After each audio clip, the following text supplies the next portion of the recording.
Okay. Whoops. Minor detail.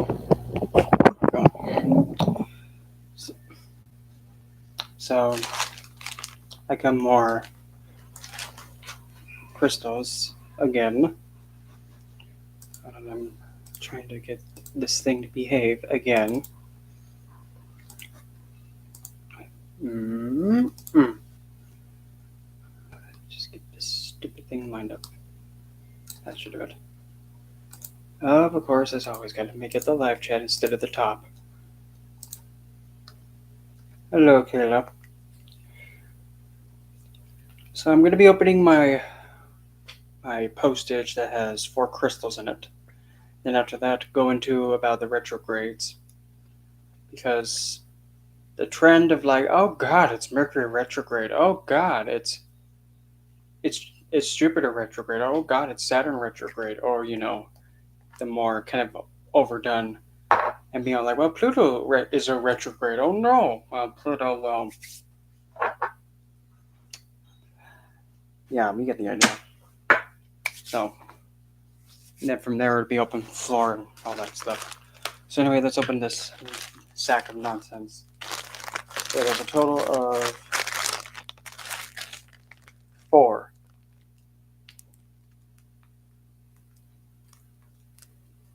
Yeah. Well, some people, well, because of things, well, with the term with retrogression. Well, now here's the thing with retrogression.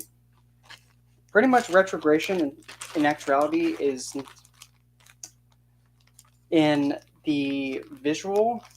It makes sense. However, per Vedic, it's called when a planet is having a Valka, which means a bit of a something that's pliable, so it's able to bend and twist.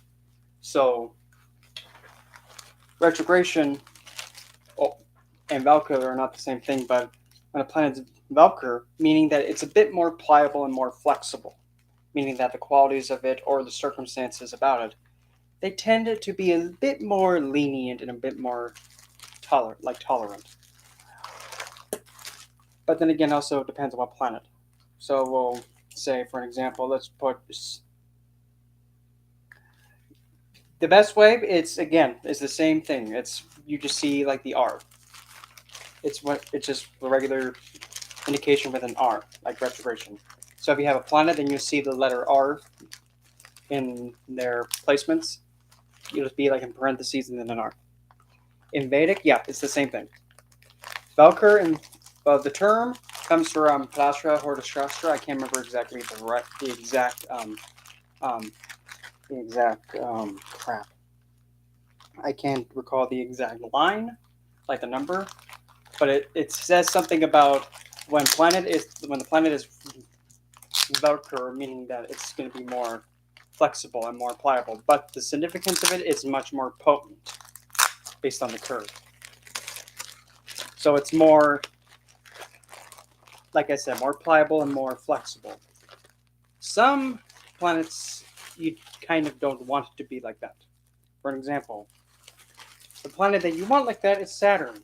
You want Saturn to be a bit flexible and a little bit pliable and a bit able to be a little bit more like easygoing and flexible. Because as we all know, Saturn is that old geezer that likes to beat the living heck out of everybody for being stupid.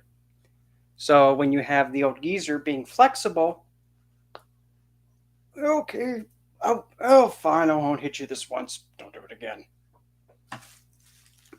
And that's why usually some of the time people with a retrograde Saturn are actually able to understand the consequences much quicker than others, and being able to not be put in against, like, say, again, any kind of like disciplinary action or any kind of pushback.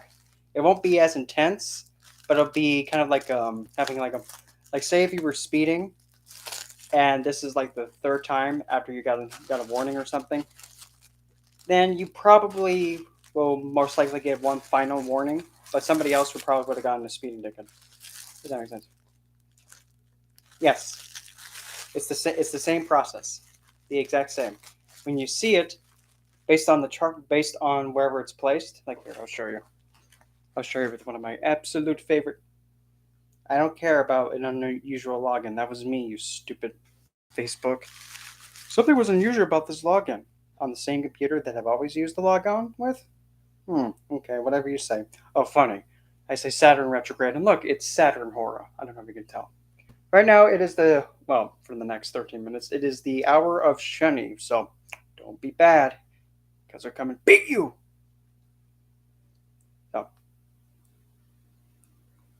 So it would be like this. Okay, let's see here. Okay. So, and this is using the North Indian style chart. Now, there's absolutely nothing wrong with using the North, South, or East style chart. But if you notice, like with the right there, you see where the R is? That's retrogression. That shows a planet's in either stationing in retrograde motion or is actually stationing to go direct. Because that's what that R can represent. It's just that it's not going direct. So, depending on what planet it is, again. But primarily the one they always get like, oh no, Mercury's going retrograde again. Well, a thing to also keep in consideration. Everybody has a birth chart. And some people will have Mercury retrograde in the chart. Some people more likely will have either Jupiter retrograde, Saturn retrograde. They'll more likely have one of those two retrograde. Because Saturn is usually, I would have to say, more than about, say, because he retrogrades every year, same with Jupiter. But Jupiter isn't in retrograde motion as long as Saturn, because Saturn, again, is the most rebellious planet. He pretty much goes against the king the longest and is, keeps that period the longest. Mercury goes retrograde, but it's not that long, but he does it the most. He's the one that goes and gets drunk about, say, close to 3 times a year. So Mercury gets drunk a lot, but he sobers up quick. Jupiter, Saturn, no, Sun and Moon can never be retrograde. They can't be retrograde. Same with Lilith, Black Moon Lilith. Because how are you going to be able to tell Black Moon Lilith is retrograde? Can you see Black Moon Lilith? No, you can't. You cannot see Black Moon Lilith because she's a shadow planet like Rahu and Ketu. Those are also always retrograde. And if somebody wants to actually pose that they can be direct, well, here's the thing: how can you see them actually moving direct? Because that's how you are able to track to say, oh, it's going retrograde. When you're looking up and you see the planet actually closer to Earth. How can you see a shadow planet, Rahu, Ketu, Lilith, getting closer to Earth if you can't see them?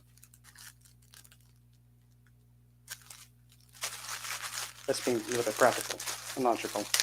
But anyway, I'm going to open these up and get it over and done with. So I got 4 stones. No, they're not. They're not orange yam sausages, even though they kind of look like it. Let's see here.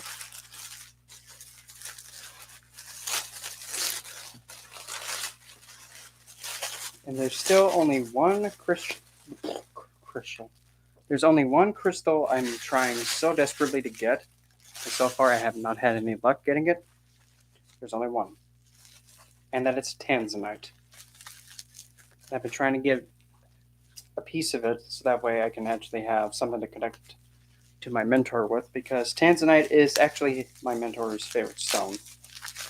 So now let's see what we get here. First blood. What is our first one? Our first one is, oh my lord, land. Oh my.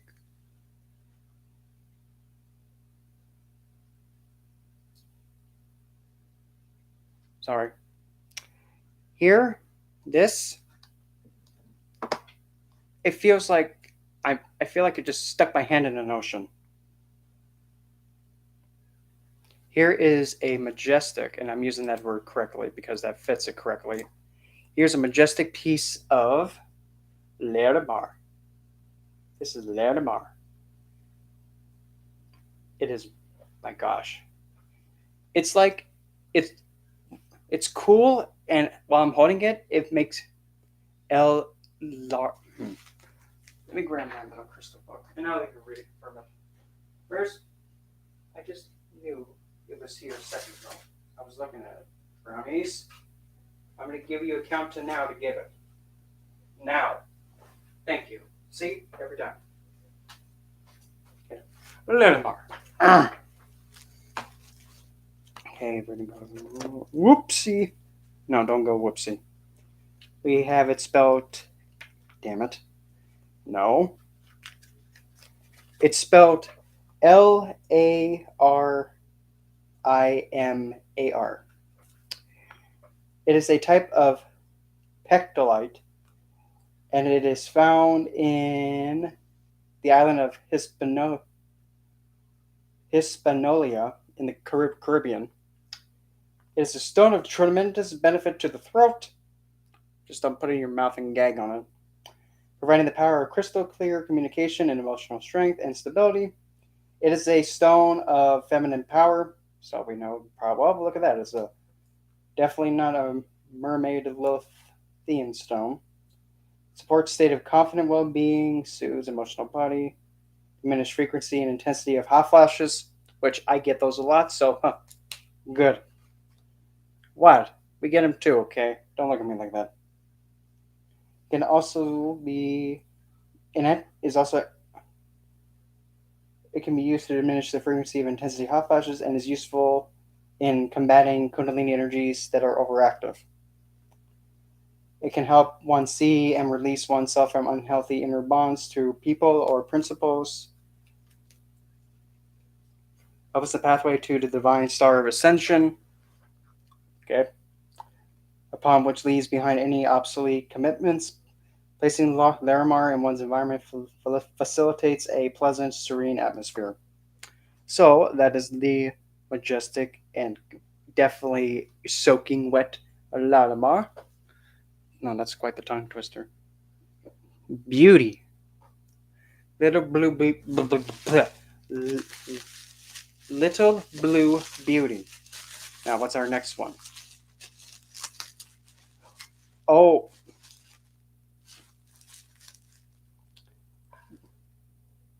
Whoa.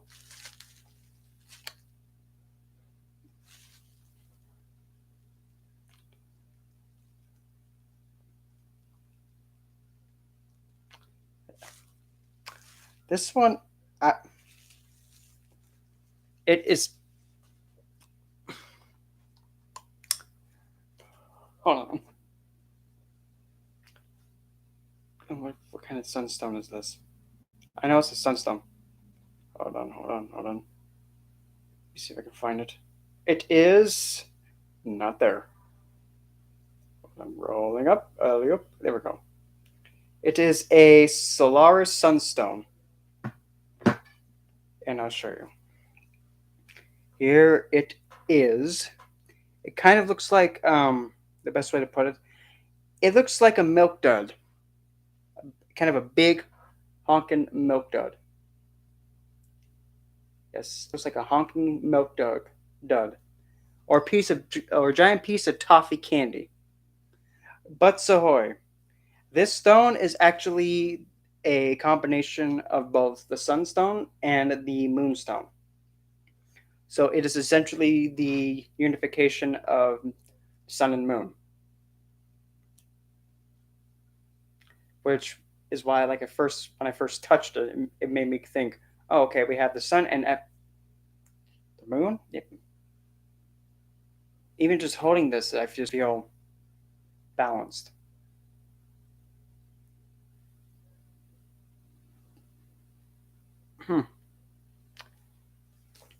I wonder if it actually is in this book. If not, well, meh with it. Okay, oops, nope. Looks like it is Not there. Yep. Because it has the coloration of sunstone, but when you look in there, you can actually see the qualities of like moonstone.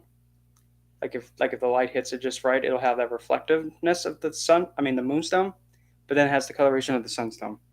So it's like a unification of the two. Then the other two. I swear, if that thing does that one more time, for like the longest time now, my lamp over there, just for some reason, it just likes to just do a flicker. And if it keeps it up, I'm gonna pull the plug on it. Don't do it again. I'll pull your plug. Cupcake, I warned you. No, I told you. Don't do it. I told you. No, no, no, no. Not doing that no more.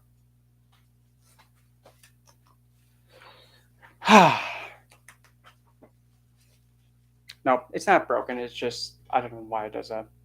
So it looks like we'll be in the dark a little. But I like being in the dark. Some people think, well, in the dark? Aren't you scared of the dark? No.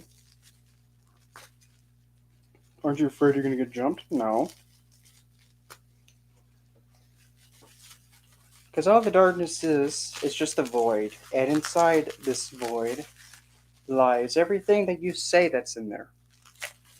And whatever you say that's in there is also what comes out of it. So why be afraid of some being that is just so confirming and always gives you what you say and what you desire? Why be afraid of such a giving being? Thanks, Nix. Or Nox, whichever, Night Mother. And now let's see what we get from this one. Okay. Give me Mr. Snip Snip. No, we're not doing tip snips. Oh, that isn't. Unless if a twat comes in.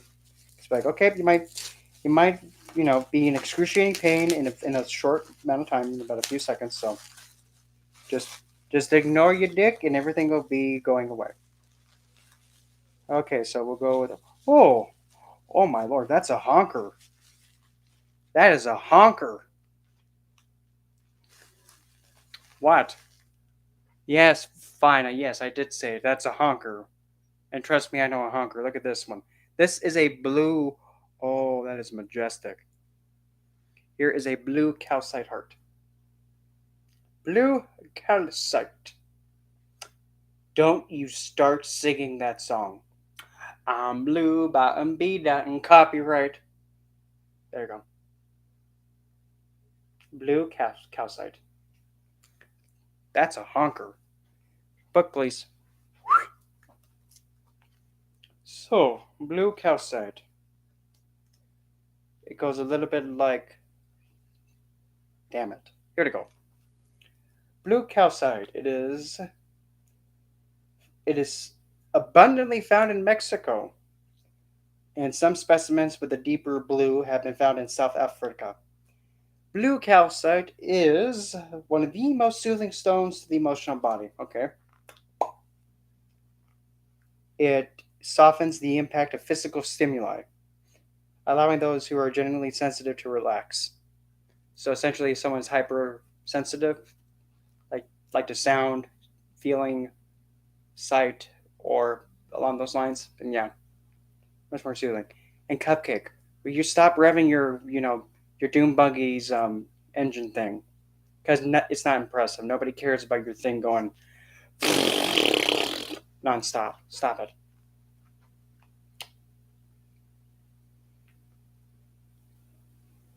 And it also protects from the bombardment of other people's thoughts and emotions. Provides a cocoon of gentle blue spiritual light which gradually wraps itself around the auric field of those who carry or hold this stone. The field enables one to float gently out of the body. Damn it. Either into the dream state of the domain of the astral travel. In astral journeys, blue calcite can screen out negative or unpleasant energies. Oh, that's cutesy. It stimulates one's asset. One's asset. Okay, one's access to inspiration. It opens the inner inner avenue for conscious exploration of the unconscious realms, from which many of the most creative ideas spring. Enhances the vividness of the symbolic content of dreams. Ooh, splendito. And ability to recall and integrate them. Stimulation of the throat enables one to better express the insights one's received for inner explanations in words, music, and art. It okay, those are other stones it works with, but yeah, this is a huge honking piece. And last but not least, yeah, this last final little piece. It's to me, it's a little cute. It's a little cutie one. This is the get out of the way. No, no, it's not. That's not what the stone's called. It's get out of the way. If okay, give me a snip snip.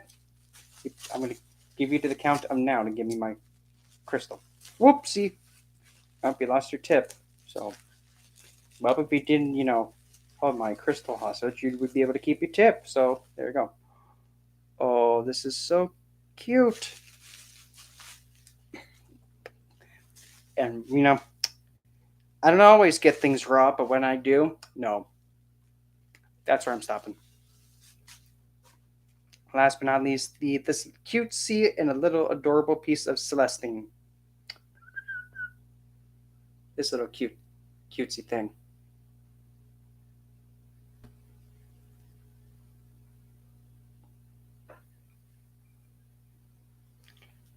So Celestine, if you would. Yep, pretty, but raw rough. I'm not saying any more about it. About like the raw part. Celestine or Celestine. I prefer to call it Celestine because it just sounds better. It is a orthorhombic. It has a hardness of 3 to 3.5, so it's a softie. It's found in Madagascar and in Ohio. It's a gentle, uplifting energy which can raise and expand one's awareness to the higher realms. Okay. It's one of the most effective stones for accessing the angelic realm. Ah, damn it. No! Damn it. Meh. Ain't gonna be used for that though. It can facilitate between oneself and one's guardian angels and angelic guides. Damn it. No, we're not doing that. No. Sorry. It stimulates the third eye and crown and the etheric above the head. It is a soft tone. It is a soft stone, both physically and energetically. Well, this don't feel soft. This feels kind of rough and pointy and pokey. I'm used to it. Vulgar.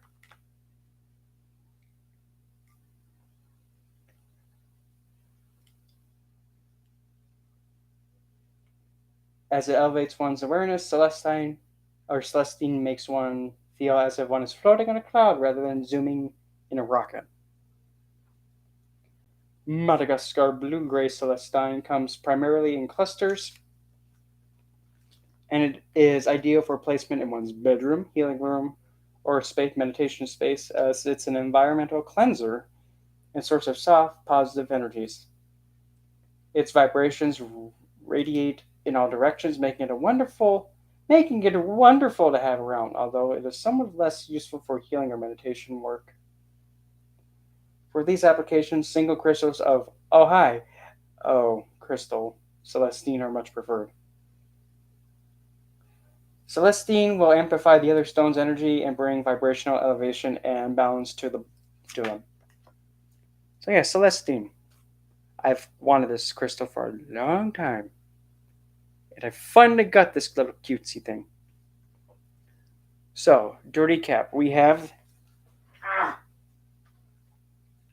Okay, so light, or, like whatever the heck you're called.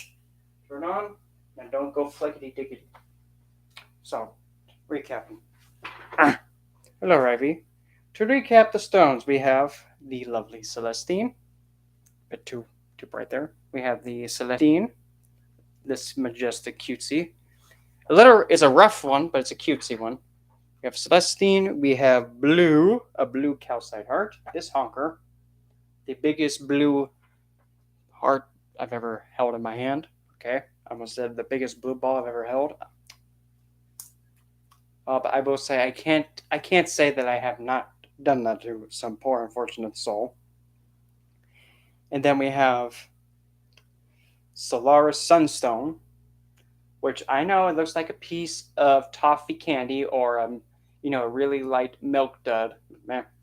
And this stone again is the combination of the sunstone and the moonstone. And then we have probably my absolute favorite, and it still feels wet, but it's not wet. Well, food abroad, if that's the case here, let me give you some form of actually being able to feel them. Because for me, hello, Miriam. For me, oh, and here's this lovely cutesy piece of lerma. Yep. Here's a little lerma. And this stone feels wet, but it's not wet. Just feels wet. Like, oh, I just came out of the pool wet. Not that kind of wet. Nasty.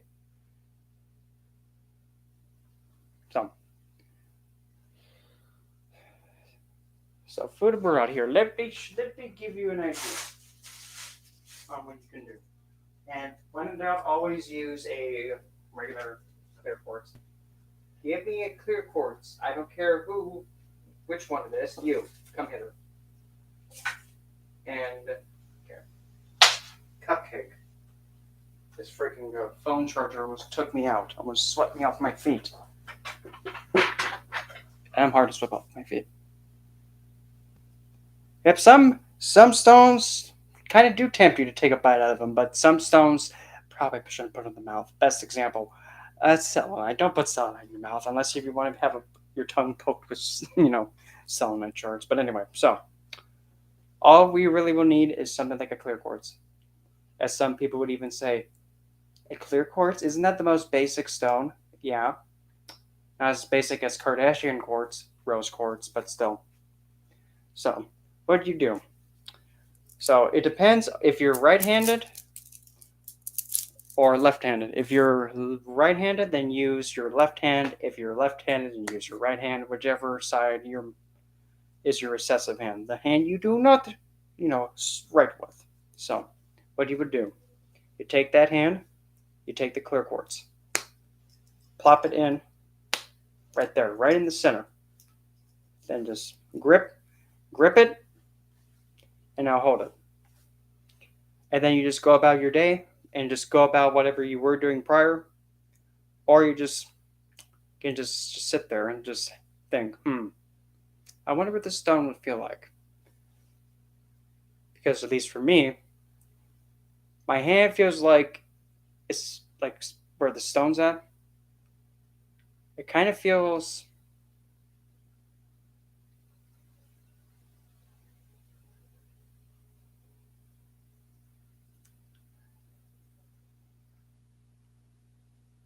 it has a feeling of like, oh, what do you want me to do? It's blank. It's like a void that wants to be filled. But oh yes, stone. The thing is with stones though, they have a similar behavior to plants, but the thing is again, a crystal goes somewhat like this. As the energy goes like from here to yeah, the energy of a crystal, like say if you were having this as like a focus point in a grid, the energy of the stone will go like in all directions. But again, if it's a point like this, it'll mainly go up, out like that. But now, say like if you have, say like a dried herb or a plant, when you crush that and you make it and you put it into a blend or you have it be as an incense, that energy is like a big burst. If that makes sense. Stones go out, kind of like Think of it like herbs and things that have life to them, like they grow, if you know what I'm meaning. They go like burst. While a stone is constant, but it's like moo, moo, moo. That makes sense. But again, depending on what stone it is, too, because here we'll try out our new one. So Celestine. Okay.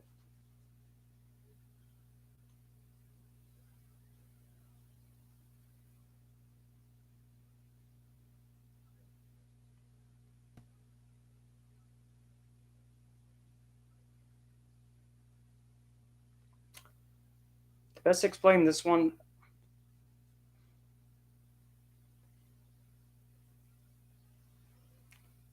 the first thing that pops in my head is the the female depiction of the sign of Aquarius, and essentially she is off. She's like trying to hand me her urn, saying, "Would you like to have a drink of this?"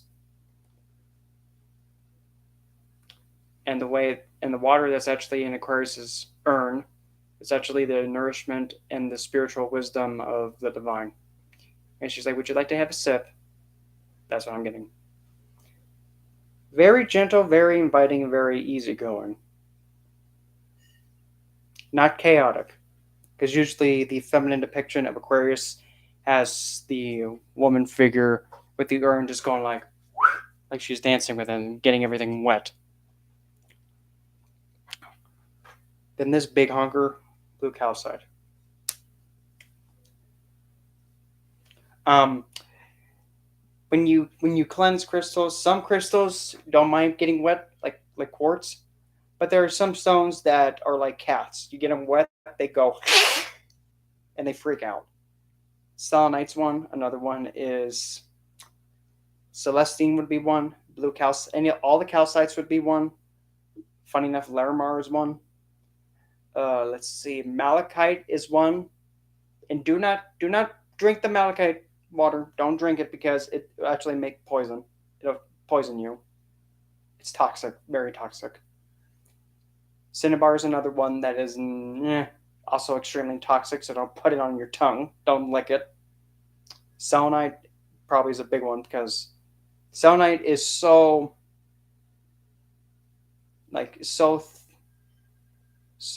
light on the hardness scale that you just put them in the water, it'll just pretty much dissolve and just lose this glistening effect. And in the sun, some stones like being in the sun. Some rather just go, oh no. Stones that would be good for the like putting in the sun. Well, obviously, of course, sunstone would be the best one. Another one would be clear quartz. Don't put darker stones in the sun because they're darker tone. Just go, okay. Well, the sun just ruined it. So that's why usually stones like amethyst, sugilite,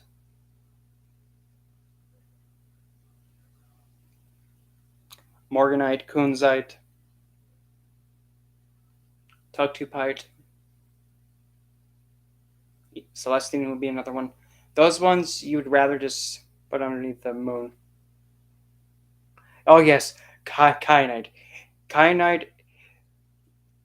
Actually, funny enough, it's funny you say kyanite because actually these like the necklace I'm wearing, like the no that's not so bad. The little balls right like right here, like right there. Those are kyanite. Well, for me, all the crystals, like the big honker crystals that I get, like the ones in the postage, I get mine from a friend of mine that lives in Australia. Um, so really, the best thing to do is always shop. Best thing to do is find around that's local and get your hand, put the crystal in hand, and just feel it. If it feels, you'll know if something feels right, and if something feels like I don't know, then don't get the stone.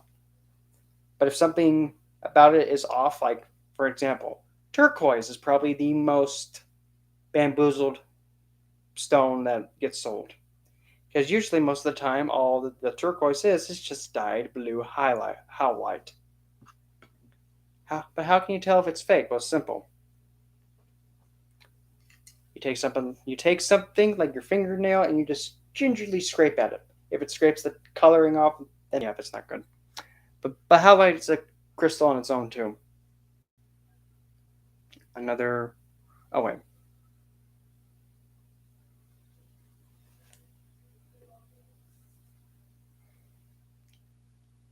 Well, this stone actually, the best way to put it for the blue calcite heart.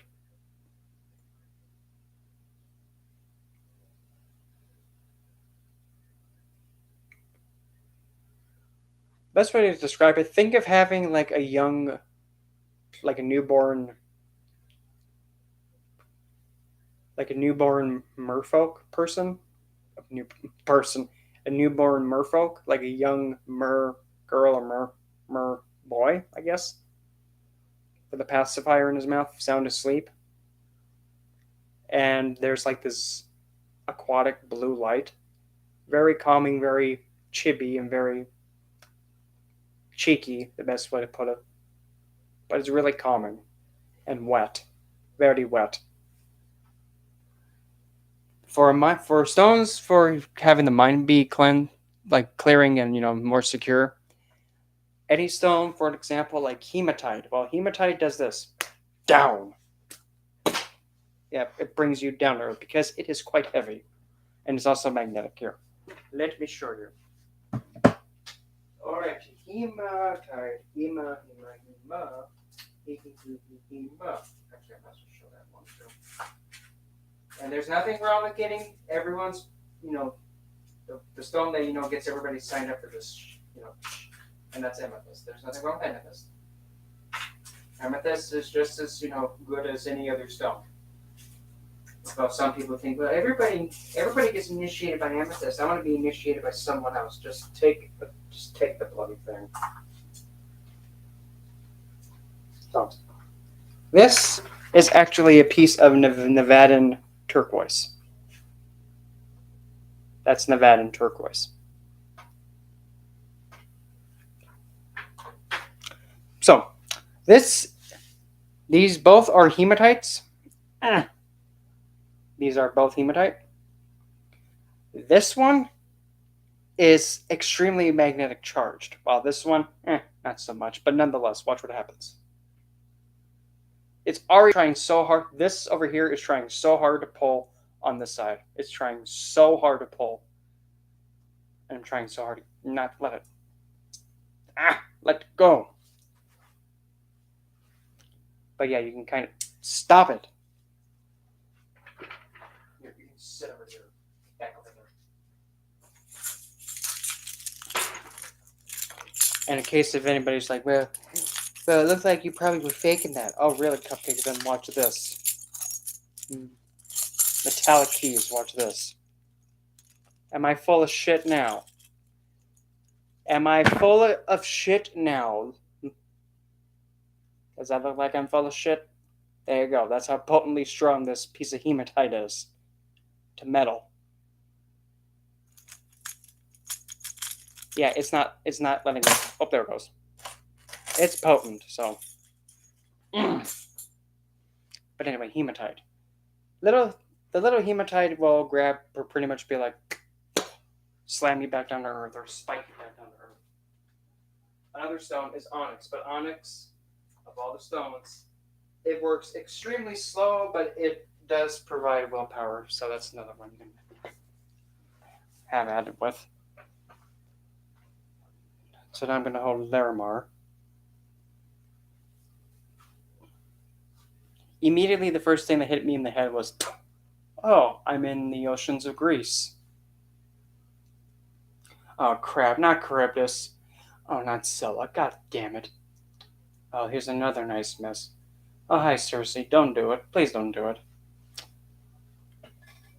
Oh, no. I don't want to go anywhere near that fish boy. But Larimar, very, very gentle, very, very extremely wet. Very wet. Very wet. Very, very, very, very wet. And rejuvenating. Larimar probably would be one to go really well with, say, blue topaz, which I have over there, but I'm not going to get up because I have the last stone, and this one is the Solari Sunstone, I believe. But anyway, no, it's the damn it. Yeah, Solaris Sunstone, which essentially, again, it is a mixture of. It has the qualities of both the Sunstone and the Moonstone.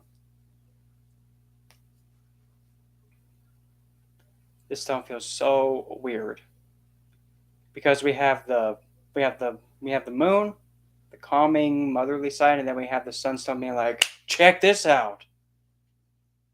So it's like, oh, both masculine and feminine together, and it just bounces. It feels so weird. A part of me loves it, then a part of me despises it. The part that I love is the lunar part of it. The other part that I despise is the solar. So it's like, yay, moon. Shit, it's the flamer. Damn it. So it's conflicting for me, but I don't hate it. It's just conflicting. Yeah, he's literally on fire. Literally, the most flamboyant of them all, because he is literally on fire. This wait, this no that joke's too old anyway. This star's on fire, but no shit. He's gone a flaming. Yep, I know. Oh god.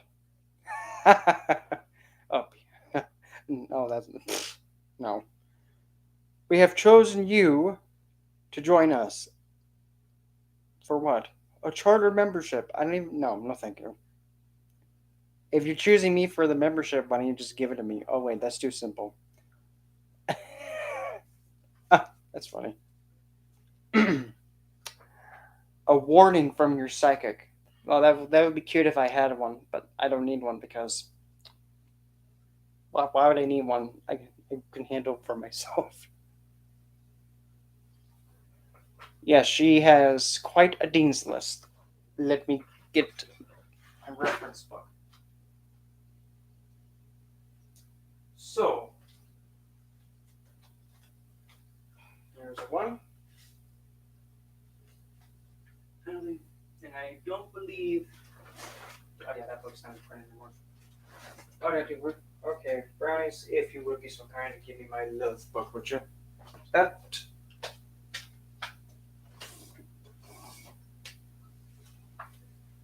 Here, Brownies.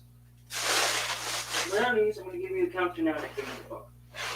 1.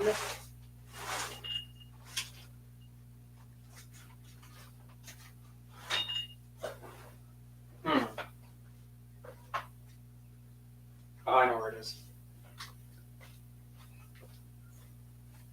Give me that. Those are very funny. So. Hi, Andrea. Well, the thing is, for me, with regarding retrogrades, when you have a planet that's retrograde in your birth chart, whenever it gets, I'm just going to call it just to have a little bit of humor. Whenever a planet gets drunk in the transit and you naturally have a planet that's drunk or retrograde in your birth chart, when it goes retrograde, like I have a retrograde Saturn, so whenever Saturn goes retrograde, I feel, oh, this is normal. I feel like this is natural. While meanwhile, everybody else, oh God, yeah. Because when the planet is retrograde, it gets closer to Earth, and it tends to be more flexible, somewhat. Depends on the planet too. But for me, I don't have any other retrograde planets. So Mercury retrograde, getting drunk Mercury in Libra, trying to taunt my sun. And also not really my Mercury, because my Mercury is on the other end of Libra.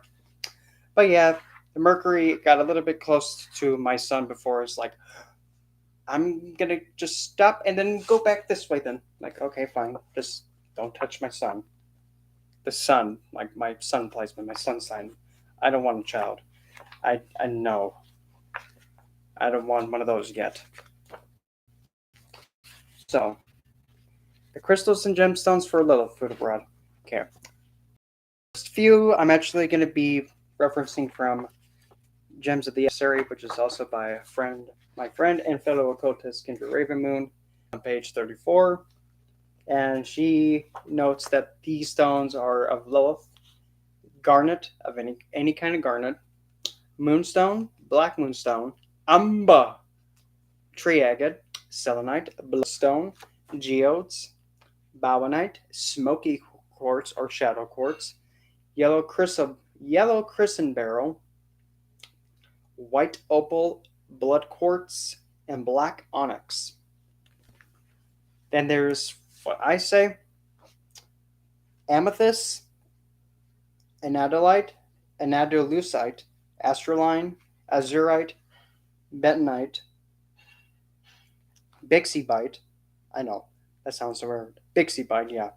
Black phantom quartz, bustamite, like bust a groove too. Oh man, those were the days playing one. Charite, chrysanthemum stone, covalite, Udalite, Herker diamonds, black jade, purple jade, jet, black kyanite, Lemurian jade, the midnight and the shadow variants, shamanite, numite, blizzard stone, all obsidians, prosurite, rhodochrosite, rondonite, ruby, star ruby, serpentine, spider jasper, spinel, sugilite, tanzanite, thulite, tugtupite, oxeye, red tiger's eye, vampire's eye. And there's so many more, but those are some of them. And those are of Lilith.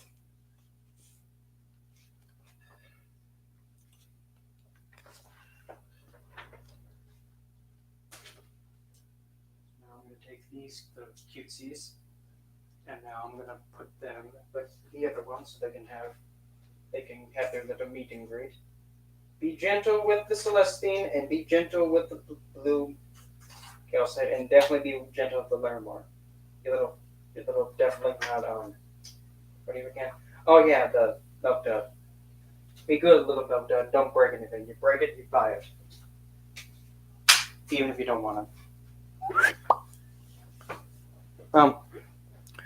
Then again, it does also depend on the person too, because for Lilith, to best associate a stone with her is think of a stone that makes you think, well, that's exotic. Like, that stone doesn't look like it comes around here often, because that's one of the things Lilith likes to do.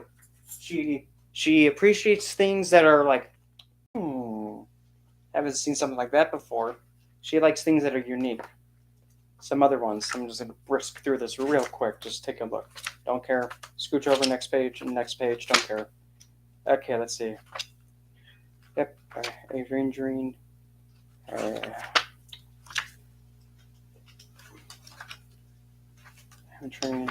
That's one.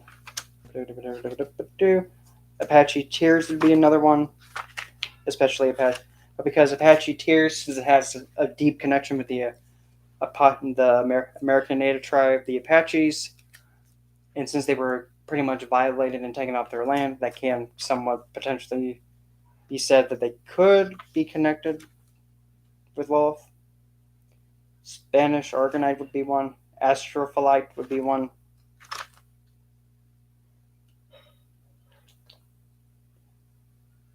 No, not that one. Let's go.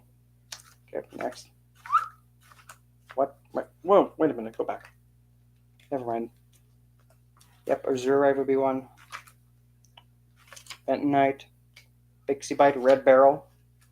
Don't be doing barrel rolls. Yep, fire opals. Black opals, yep. There you go. There you go. You got the groove now. That'll work. There's bustamite.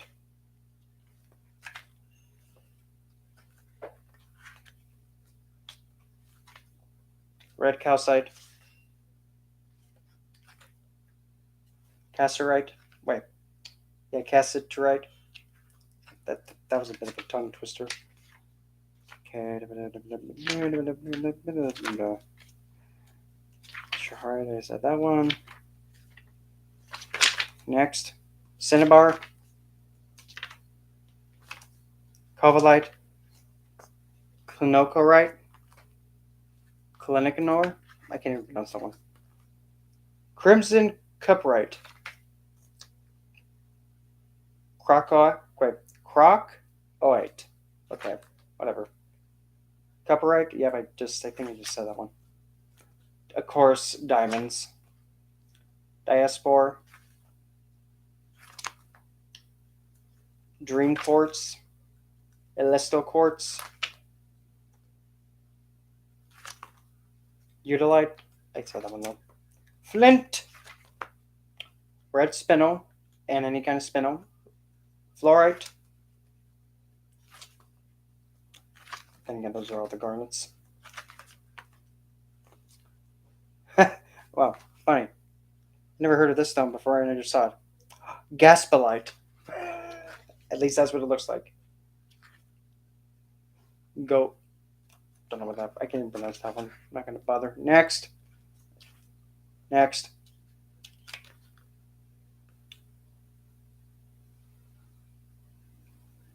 Next. Hematite. Hooker diamonds. Next. Next. Iolite sunstone. Iolite. Black jade, purple jade, violet jade.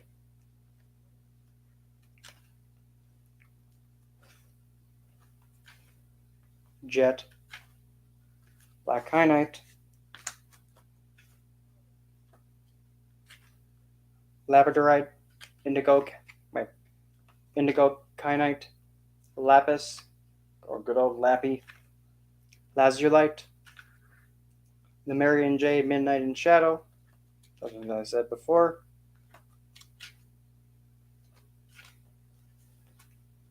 Lithium quartz. Master shamanite. The silver metal, platinum metal, titanium metal, niborium, which is a metal, Maladu quartz, moldavite, all moonstones,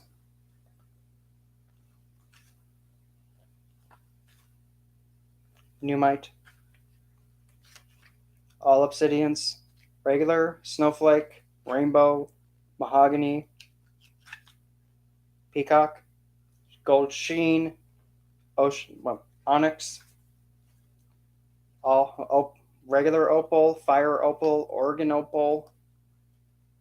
Oops, wrong way. Petrified wood. Prosperite, but yep, I already said that one. Prophecy stone, purpurite. That prophecy stone. And crocite, rhodonite. Rosophia would be another one. Ruby fuchsite.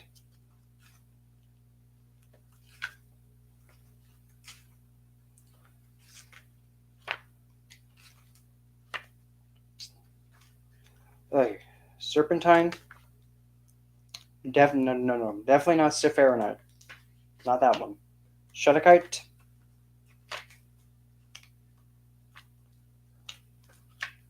Almost. Here it is. Hold the book ready. Smoky quartz, shadow quartz. That one I said. Spinel. Spider jasper. Spider jasper does whatever a spider jasper does. Stelbite. Yep. Stormolite. Sugilite. I almost said tangerine twist. Tangerine quartz. Tanzanite quartz. Tanzanite. Tektites. All tektites. Tibidian black quartz. Tibidian tikite.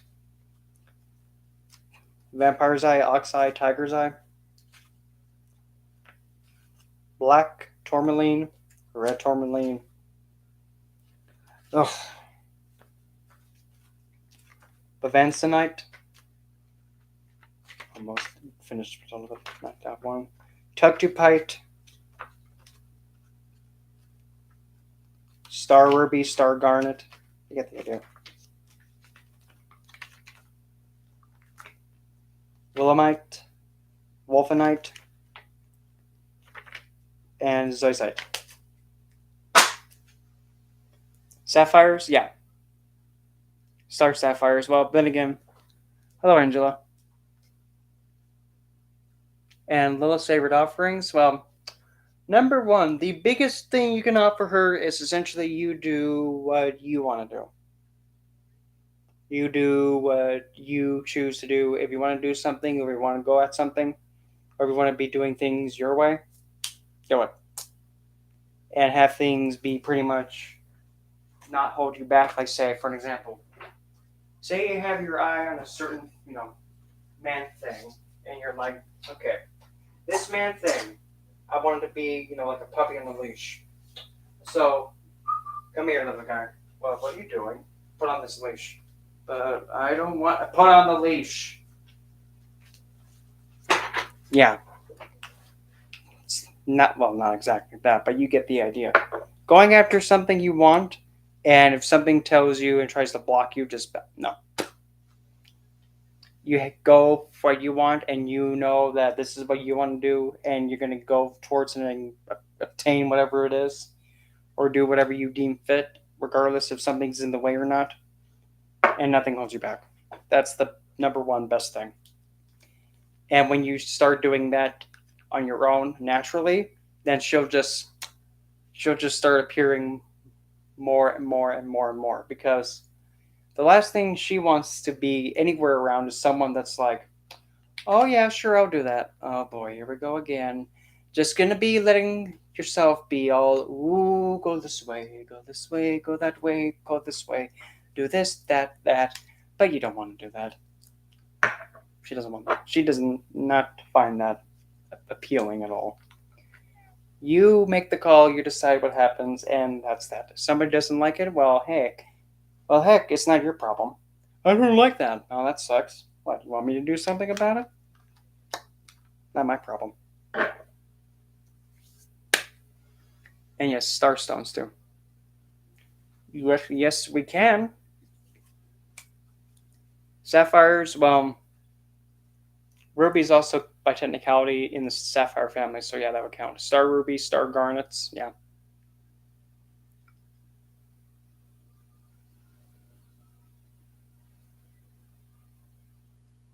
A trauma reading.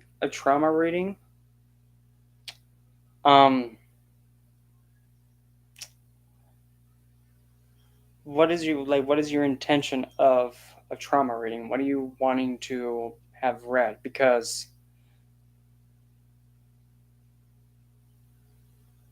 and vampire's eye is essentially red tiger's eye or ox eye.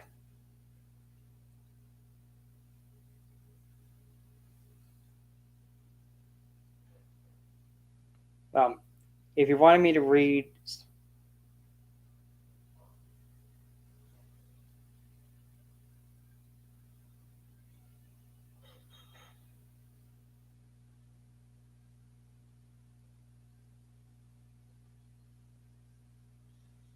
how to integrate you, okay, that one sounds better. Okay, how to integrate stuff. Okay, then pick a number between 1 and 39.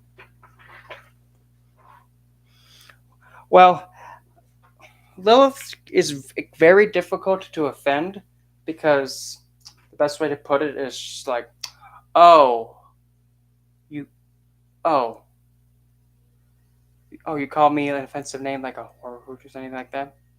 Oh, really? You calling me that? Okay, whatever you say. Don't be mad because I get more than you do, and don't be mad I last longer. Don't be mad though.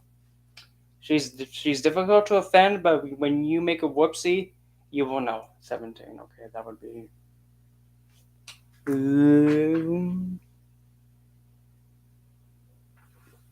I got just one. It worked perfectly. Okay, okay.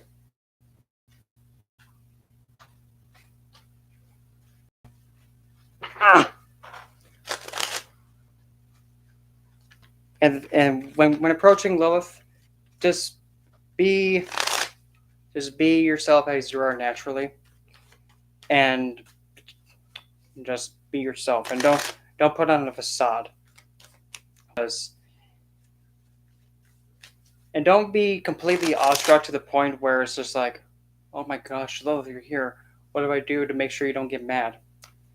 And make sure that you give yourself attention too, because, like in my book, I've stated, if you just constantly woozy woo and be all like, oh my gosh, Lilith, majestic, and just be all fangirling towards her, she'll get annoyed and just be, oh, not one of these once again. She wants to actually see, like, oh, what are you doing? Oh, really? When you use when you use seduction as it's intended, not being suggestive, there's a fine line difference. Okay. When you use it correctly and as intended, you'll actually come to realize, oh, wait a minute. The things that these divines actually have, like dominion or a lot of dominion over, when you use their associations correctly with them, it kind of really gets their attention. But then again, seduction, yeah, you can say it's a skill. But dressing suggestive, no, that's not what I'm meaning. Doing something that makes the mind just go crazy.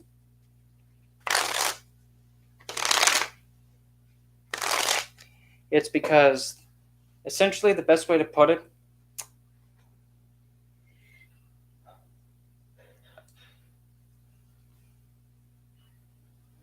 the ones that have the most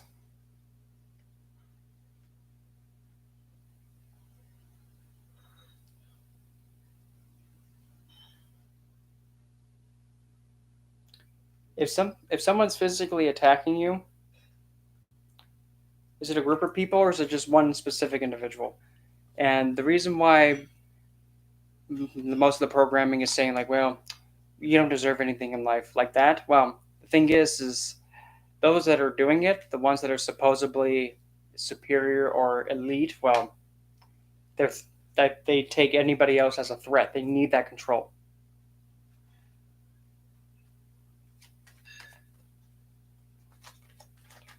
Okay. So, I mean, if she's not stopping, if it's just her again the next time she comes around, heck, screw it. Knock her teeth out. Don't give a damn. Do not give a damn. Oh, what happened? You're going to jump me again? Oh, honey, do you want to get your hair ripped out of your head? Okay. Rip it. They're afraid of not having control. And they pretty much want to be in control of everything. And when somebody is in a state of that blissful happiness, they can't get taken away from it. But also, having the happiness also shows that one is in control of themselves. So anyway, back to this drama reading. So, at the heart of the connection, or like the heart of the trauma, is the lovers. This is the Ludi Lescott tarot, and this deck is a bit of a. It's an odd kind of kind of a deck. So be prepared for it. So the heart of the situation, it is the lovers. This depiction, we have a woman being pretty much violated, and she's being held, her arms being restricted, and a man is actually taking a chomp out of her neck, and she's screaming in pain. And in the background, we have a guy on his little pony coming out of nowhere, trying to rescue her from being bitten. So at the heart of it all,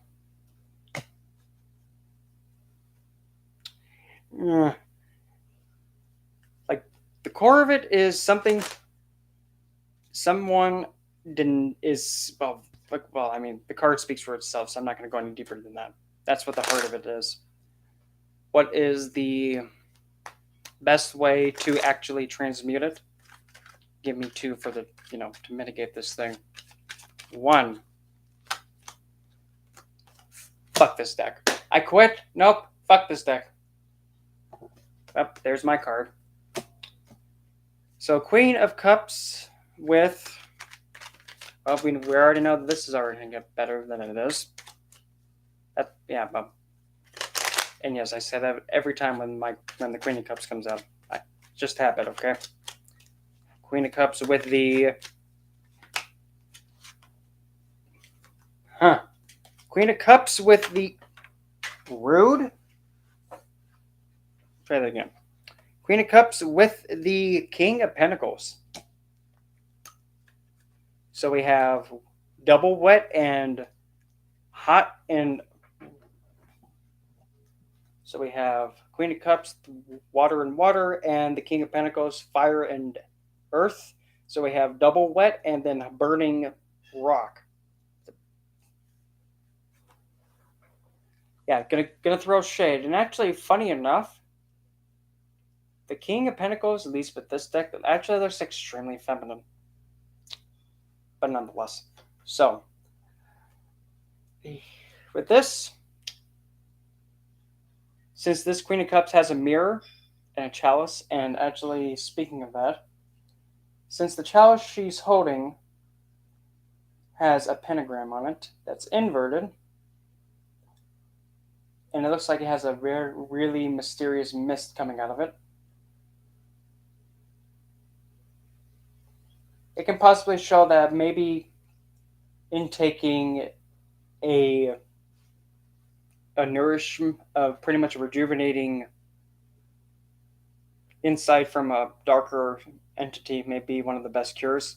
But because since she's also, this is the Ludila Scott Tarot, and because since she's looking behind her into the mirror that's on her throne, it can show that mainly the best way to actually transmute this is to actually do some form of mirror work by just staring in the mirror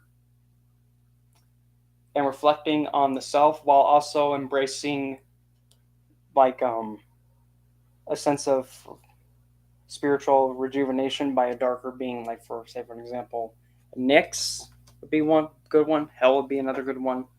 Essentially a darker goddess figure would be the most ideal, but something that can actually help you reflect, but then something darker to actually help you feel like you're not facing something as darker than you can't handle, being able to transmute it into the King of Pentacles.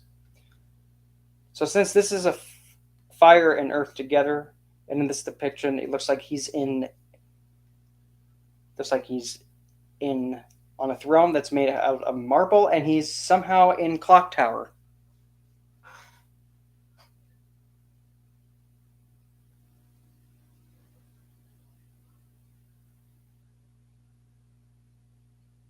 Yeah. And when you're able to stare into the reflection, and if you hate the reflection, that's essentially a sign that there's something. What?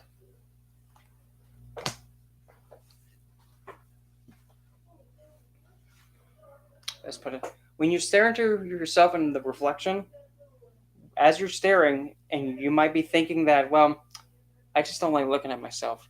Well, that might be something regarding to like having some part of.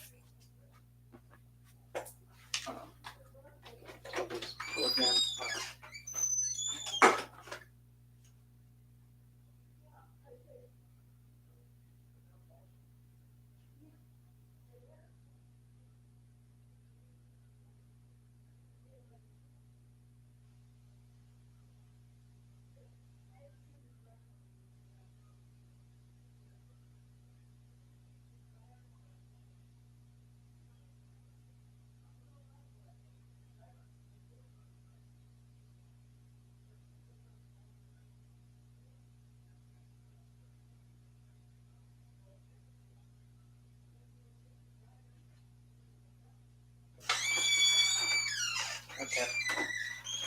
I think everything follows up. So anyway, as I was saying, but I was rudely interrupted.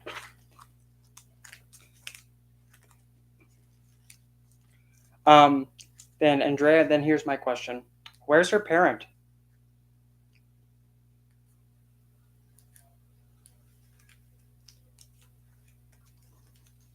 Yes.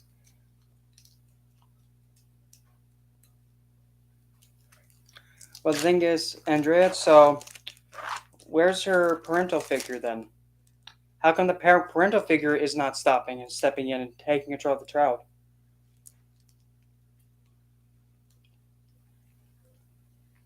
Oh, okay, that's the case. Well, then the mother is an accomplice, and she's actually involving her child in her BS.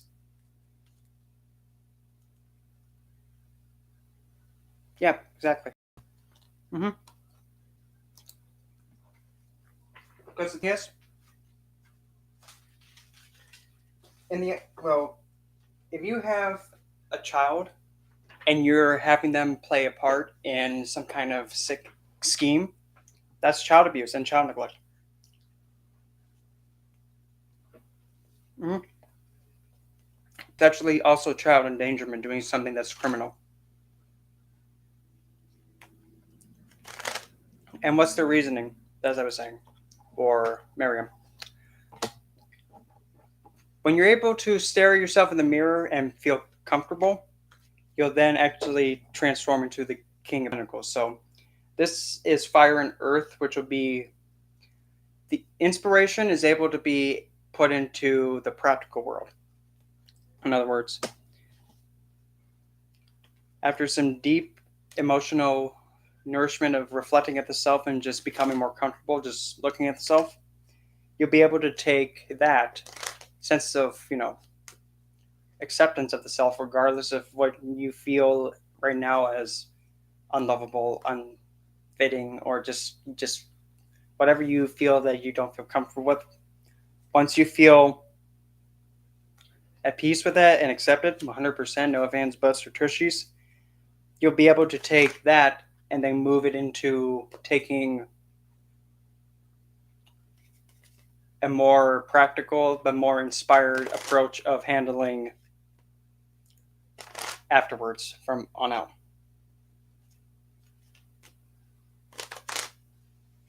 Well, the thing is,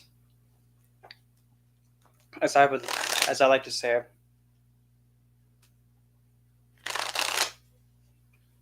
well, the best way to put it. Oh, okay. Best way to put it. You're the king of your castle. You're the queen of your castle. You're the one in control, the emperor. If it's your life, you're the one who pilots the ship. And there's no other ship like yours, and there's no other kingdom like yours. So why would you want somebody else's kingdom? You have your own palace to rule over. Of course, as we all know, in history, castles sometimes they got attacked, and sometimes they fell, but they got rebuilt. So why be just because somebody else's castle has been hit? Well, it's only a matter of time before it gets swung at, metaphorically speaking, because everybody has experienced something that's permanently stuck to them. Oh, but are you actually are, what is the scrap of bread then that to best kind of explain that analogy? Like in terms of what acceptance?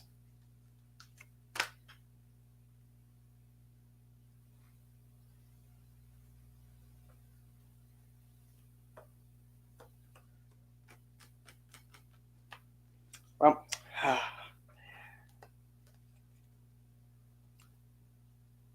lack of basic needs and supporting the emperor is also the Six of Cups. This depiction is a clown kid,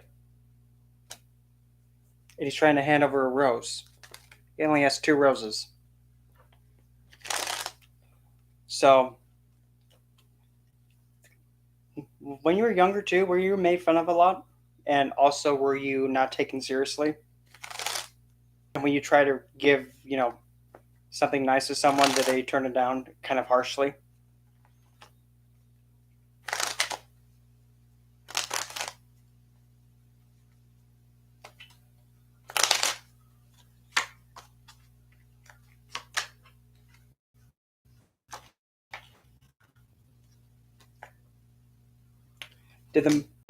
Was your mother by any chance someone who was always scheming? Like she felt like she was always plotting something.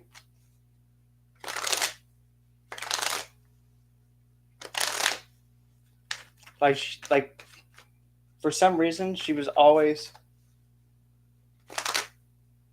like here.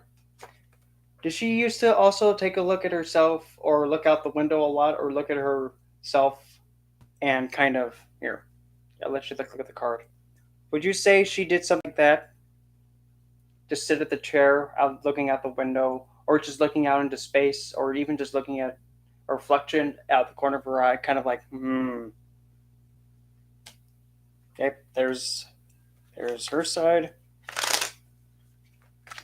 And because also since there's the clown child, and then you see right below down here, you see like how there's the roses behind her.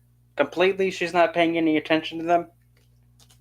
And then you have the clown kid trying to give 2 roses. That's an expression of love. So you're part of trying to give some kind of like warmth, loving expression towards her.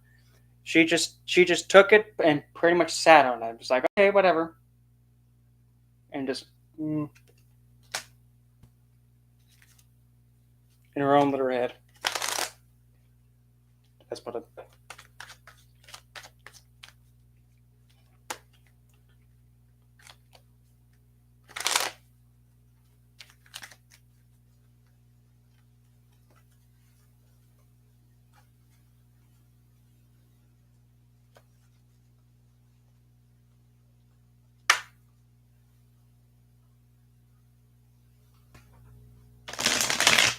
Yeah. Though the thing that I always advocate for people is that you can give a child or someone all the physical needs and fulfill all those desires, or like fulfill somebody's basic needs to like the best or even exceeds it by giving them gifts and what have you. But the minute that you have someone say do the reverse, meaning that you have somebody giving and fulfilling somebody's emotional needs, but they don't have the best physical whatever. Yeah, that that I've noticed that too. Sometimes when a kid is growing up, it kind of feels different. Oh, well, oh well. I mean, that's what should have been expected. As people grow up, they do their own thing, and that card was just the mother. As for the father, was father someone who did something like this? Essentially, the best way I'm putting it, was the father someone that was a woman abuser?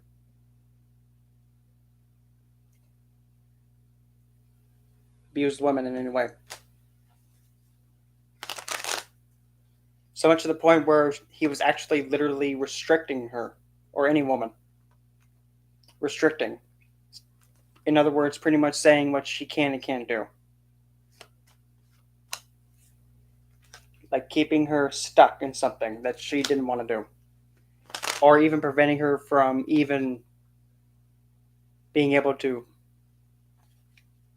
Oh. Oh. I'm going to be frank. Religion's never a good reason to, mistreat a woman like that. Oh, well, for me, the way I like to put it is that, oh, you're saying a woman can't do that? Really? Why? Oh, because it's what? What was it again? Women can't do that because of what reason again? Like, what does the faith say? Arranged marriage.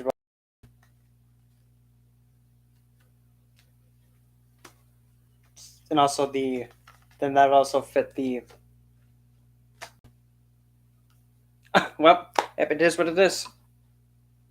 But because since also that being on the father's side, it kind of showed that Bob he pretty much did not have any say and he was pretty much restricted. So the conflictions came about.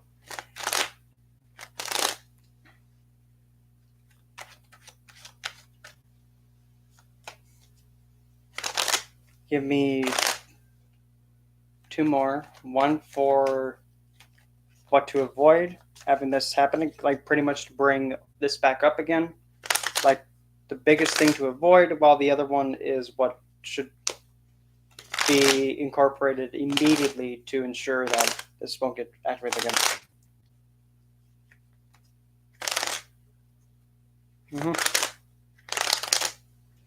But, well, for me, uh, faith is never a justified thing to use to, validate or say it's okay to put another person through something.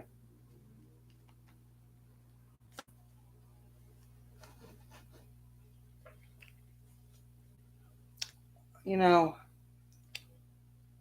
there's a lot of things that just make me get agitated.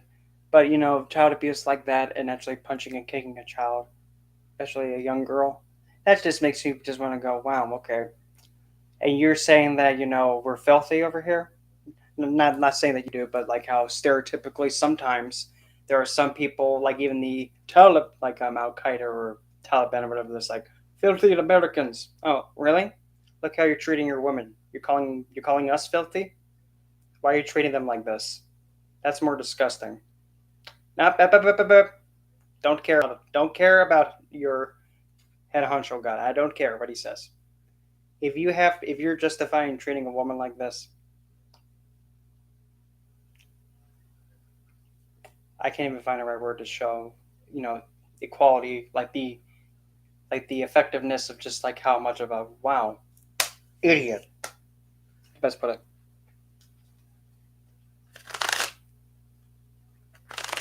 Yeah, but yeah, but for me, I really don't get it. I mean, why do this to what's keeping, I don't know, mankind alive?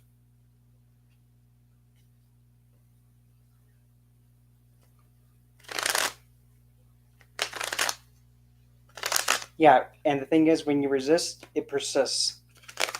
When you face it and be like, you know what, this was effed up. You know why? Because why should why should I have to go through this because a bunch of old men in a face system or he who funds saying, "Oh, this is how you better be, otherwise you're going to be damned. You're going to be beaten." Coming from an old man that if you just push him over, he'll probably go, "Oh, I broke my hip." Don't be a twat head, you old geezer. You won't have a broken hip. And you know what they say? Oh, you need to respect your elders. No, you respect yourself first. You just knocked him down and you just broke his hip. I don't care. He's an idiot. And he's a twathead. He needs to kick the bucket because he's, a radical twathead. Saying that it's all right to, mistreat and, abuse women. Saying, oh, our great divine says it is justified to make women property and treat them lower than dogs. Really? No. Break your hip. If you love someone, why would, now here's a bigger question. Why would you ever harm something you love? If you love something, don't you, I'm loving it. I would much rather protect and safeguard and ensure that whomever or what I love doesn't get harmed, even by my own hand.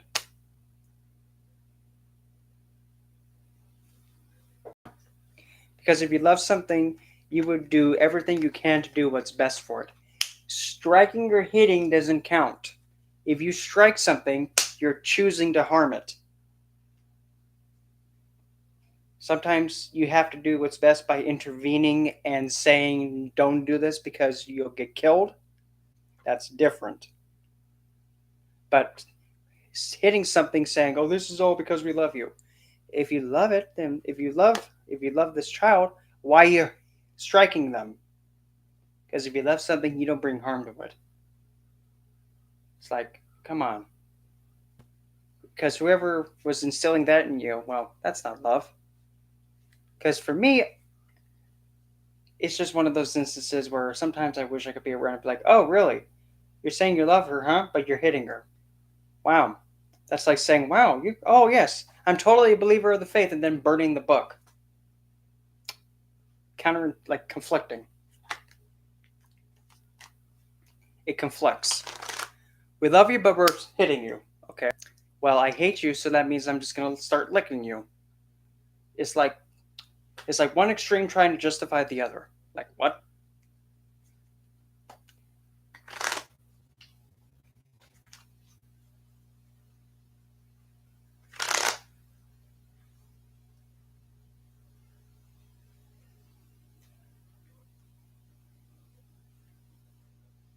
Yes, because the way that father actually expressed it and actually coached her through it. Yes, yes. When the father does what he's supposed to do, being a guru figure and coach and help the child like that, congrats, father of the year. It's really not difficult. But when you have the stereotypical like, oh, this is what the book says to do, and we do it. So use your head. This is your daughter. Why are you gonna hurt your own daughter?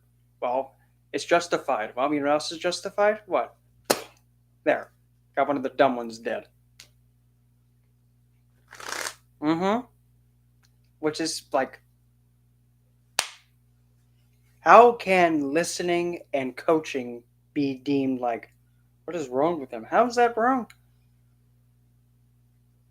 That's actually leading by example, in my loving opinion, but what do I know? I'm not a psychologist or anything, but you get the idea.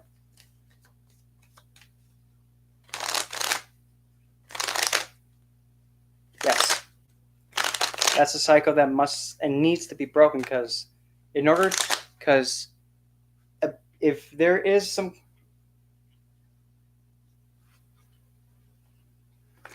best way to when once you have used to be broken, you can actually start saying it again.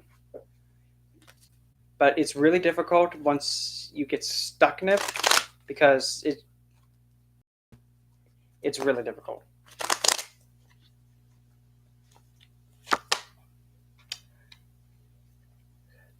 So the thing to avoid, Miriam, the thing to not do, the tower. Best way to put it. Do not go off the cliff and go follow along with this dim-witted king in the back going like right there. Oh shoot! Like right there. Wrong liver! Oh, don't follow him off the cliff. In other words, don't let him think that, you have to jump. Don't be putting into a delusion that you have to jump. Because where the cannonball hit, it didn't hit where she was at. It hit where it's close, but not quite. So she doesn't have to jump off a cliff, like jump off the side with this dim-witted king twathead who said, "We have to jump." Well, all right. Don't allow someone to take you in a direction where you don't have a say or don't want to do.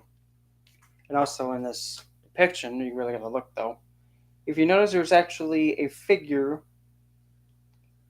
in the back, pretty much where the impact is, like all the way right there. It's really to see. Let's see if I can get. I'm gonna put my finger next to it, right there. You can kind of see like a figure, kind of a little bit terrifying, standing, and he has his arms up, and it kind of has like his teeth baring.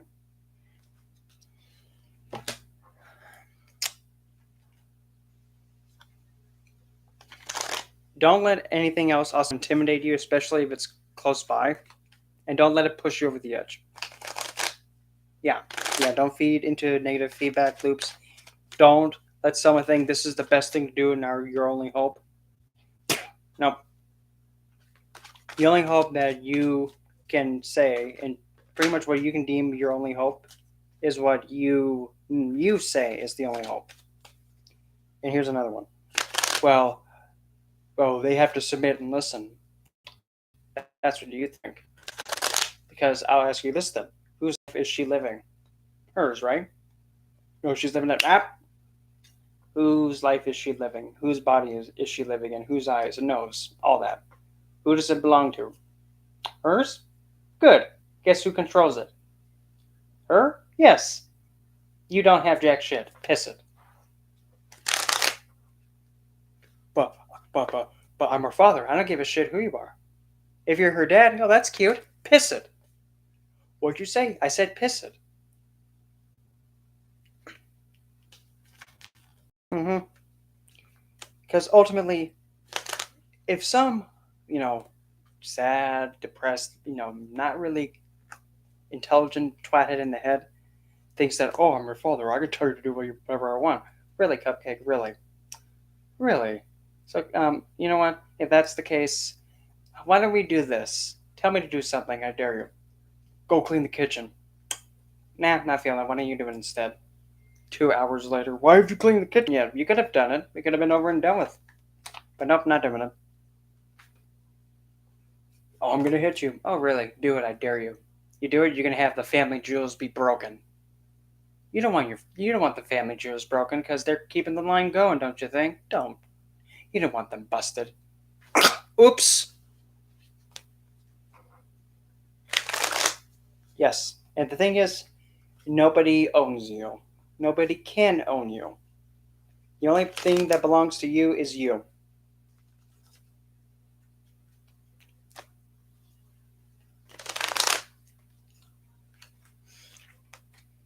This is one of those moments where sometimes I wish I could just, talk face to face to some of these twilights and say, hey, Cupcake, what makes you think this is a good idea? Tell me, why do you think it's a good idea?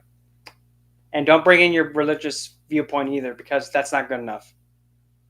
Why do you think it's okay to put someone like that? Tell me. Without the book. Why do you think it's okay?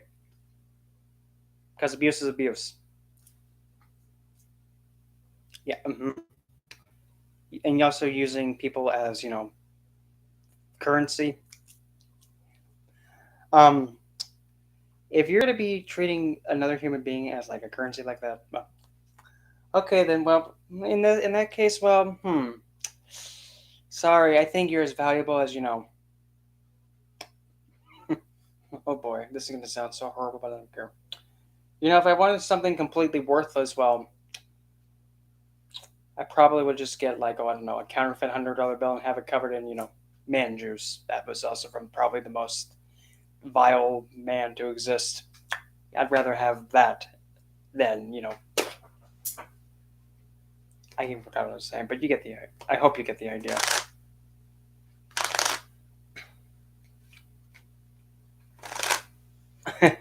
Well, I mean, you know what they say, turnabout's fair play. Oh, you want to play dolls, huh? Okay, well, what happens if you become the doll then? Oh, come on, marionette, let's dance. Oh, you don't like being a marionette? Oh, no, no, no, no, no.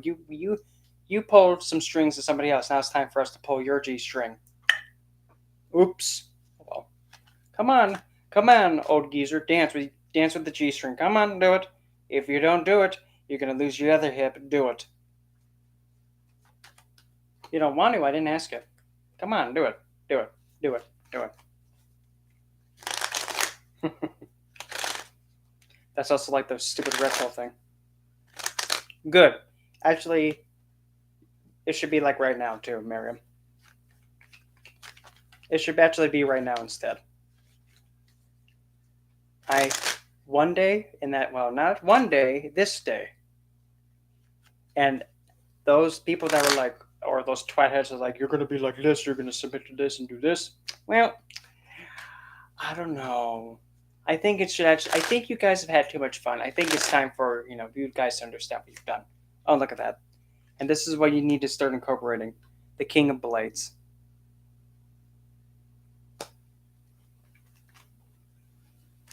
And if that doesn't tell you anything, well, actually, it kind of does. Fire and Air, King of Swords. What's dressed, and actually, what's funny? This depiction of the King of Swords actually looks like he's like makes me feel like he's the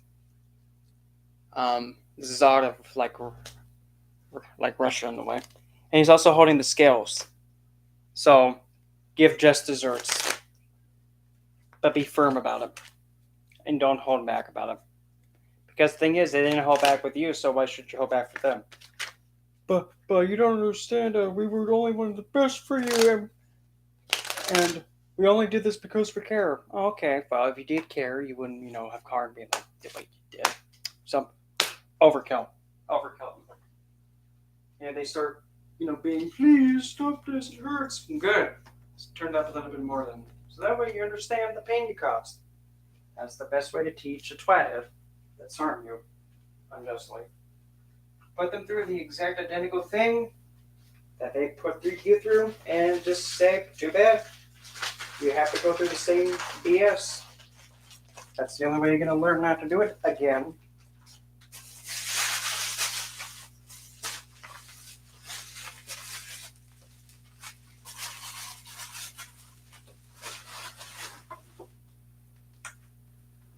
Yeah. Easy. Number one. Love is probably the best one. Love, number one. Number two. Shani Deva.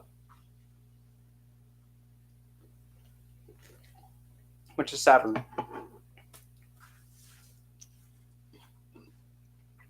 Because Shani is rebellious.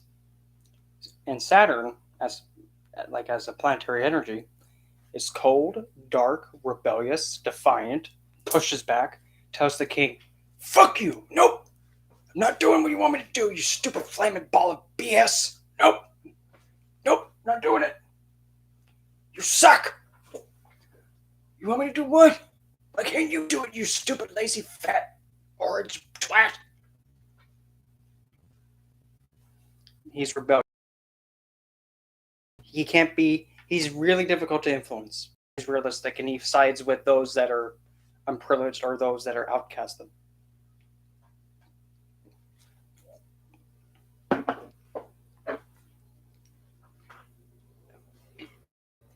Another one would be Ishtar, also known as Queen of Heaven. Ishtar. I think that's how you pronounce it. Even if you want to go towards the Celtic. No, not Celtic. Well, I guess you could kind of consider it maybe a divine somewhat, but it's more of a legendary figure. Morgan Le Fay would be another one.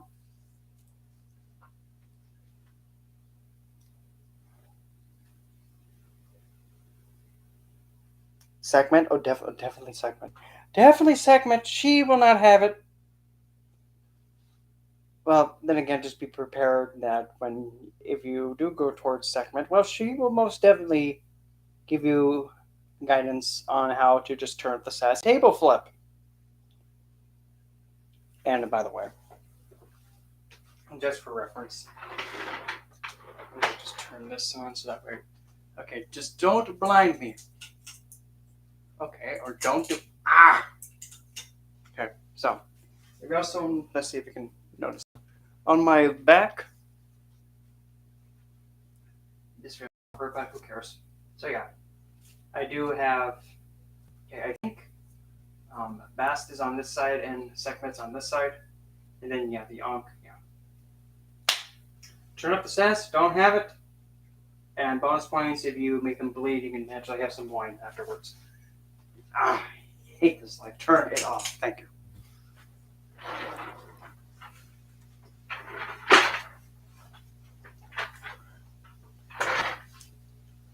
And I also have the Frost Guard symbol from League of Legends up here at the top.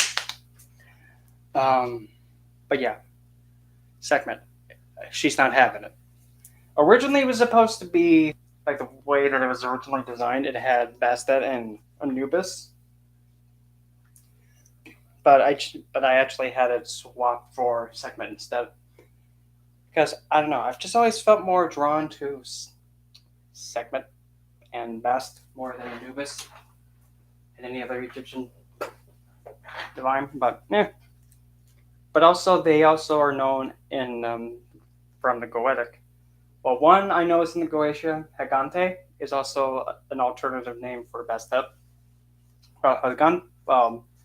Sekhet is also Sekhmet. I even remember the first time I actually invited Sekhmet towards me. I just said like an invitational incantation, and as soon as I said the last word, I heard a loud gunshot go off. The last word, yeah, it was a like, oh, well, that was a nice thing to know that she, is present. Like a loud bang went off. Like, okay then, this was a long time ago. We're talking, oh, 2014, like right in the beginning of 2014. Yeah. Oh, talk about the boom boom kaboom. Connection has been established. Right now, okay, what? What? What? Oh, speaking of magical.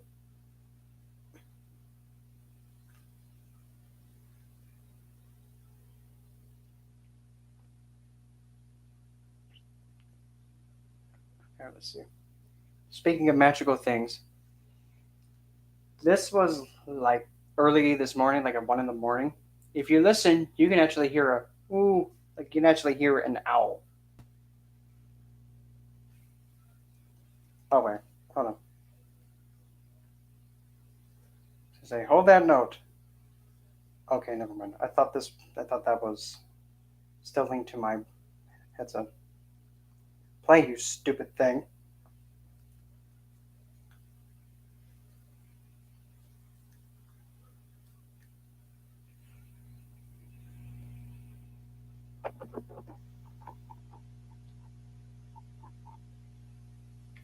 You'll hear it go. Ooh, ooh, ooh, ooh.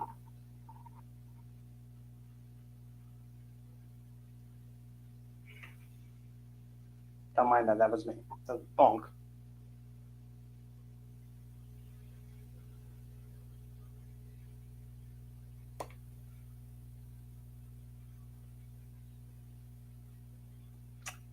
And this was actually where the noise was coming from. It was coming from the window that's facing like where I'm looking at right now. There's a window there. It was like right behind the window.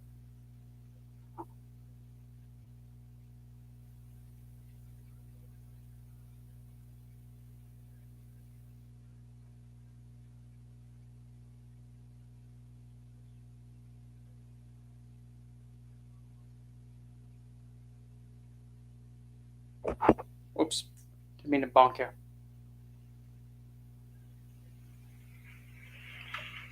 And yeah, that was me, taking it away from the shelf thing over there just to hold it.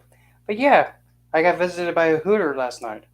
And now not one of those ladies that works at that restaurant. No. If that would have happened, I would have just say, "How'd you get here? Are you lost? There's no Hooters place here." Here. Let me amplify it then. Give me this thing.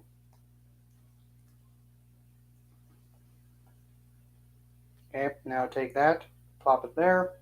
Okay. Okay. No, you dimwit, don't put a random letter there. Go. Keep playing.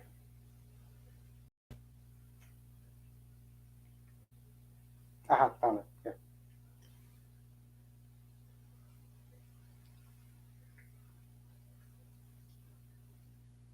Okay, we're gonna hit split.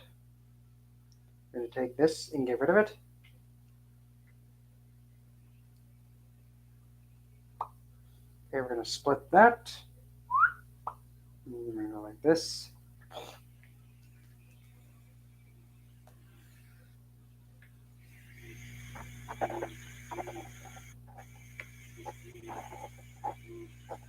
How about now?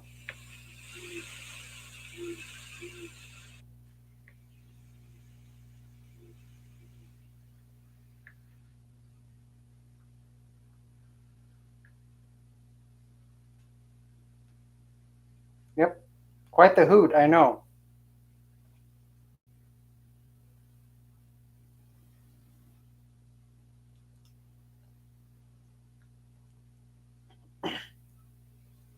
Oh,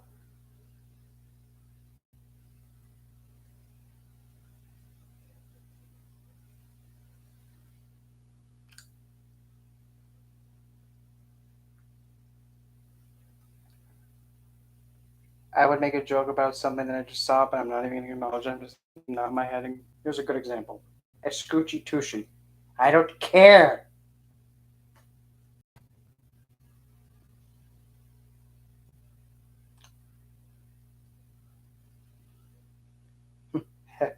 How long can I resist the urge to not, scroll?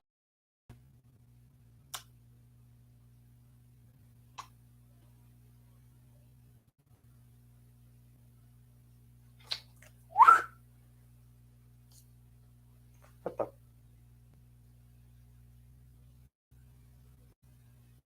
Oh, oh yeah. Oh yeah. I mean, have you seen my, like, have you seen like my most recent post on Instagram? Yeah, this is where this came from. But yeah, ugh, boy, this was explosive.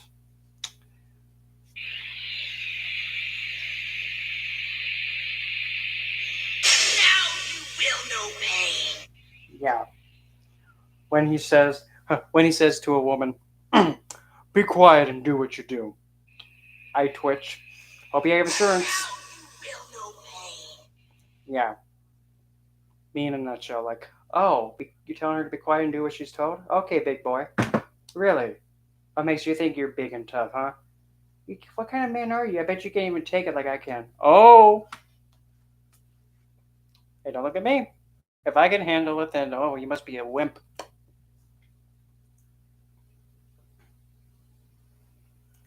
Besides, a woman can handle more pain than you, dude. Huh? Oh, I didn't say anything. That was your subconscious telling you you're an idiot.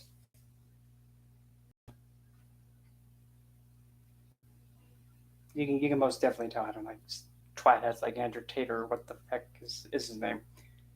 Um, uh, what is this young twat head's name? Neil or something like that. Crap, what's his name?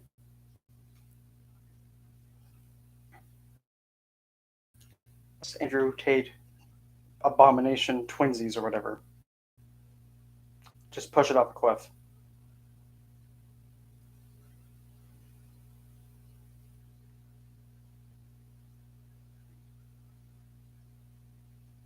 Because yeah, but I just hate dimwits like that.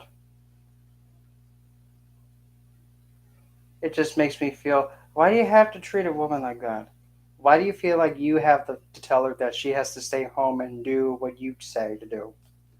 Really, really, what makes you think you have that power to do that? Because there's one thing that she has power over that you don't.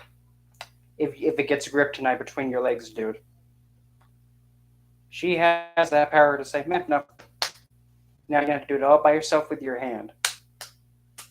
Heck, it's in her court. She can decide to have help with it or not. Uh-oh. Oops.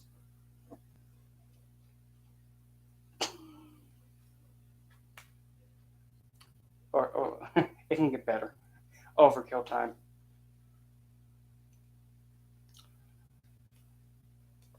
It is true that women can actually withstand phenomenally more pain than a man can.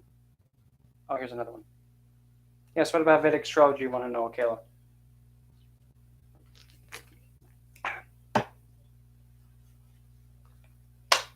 I can most definitely also be very quite savage and overkill, and I sometimes I really don't care because it's just like, wow, let me really help this twathead not be a twathead by making it idiot proof. Sometimes the best way to help an idiot is to tell an idiot, "You're being an idiot. Stop being an idiot, idiot." It hurt my feelings again. What's yes?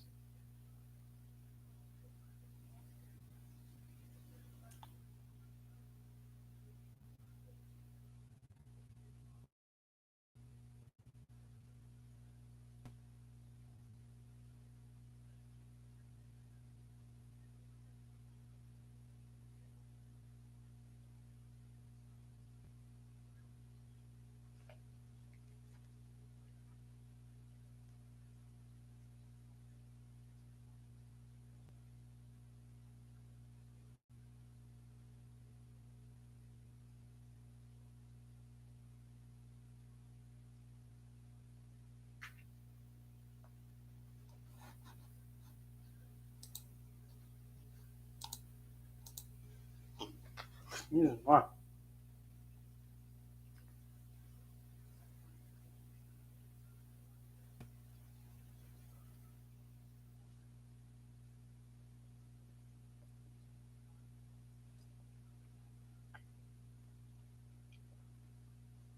Oh, Ernest.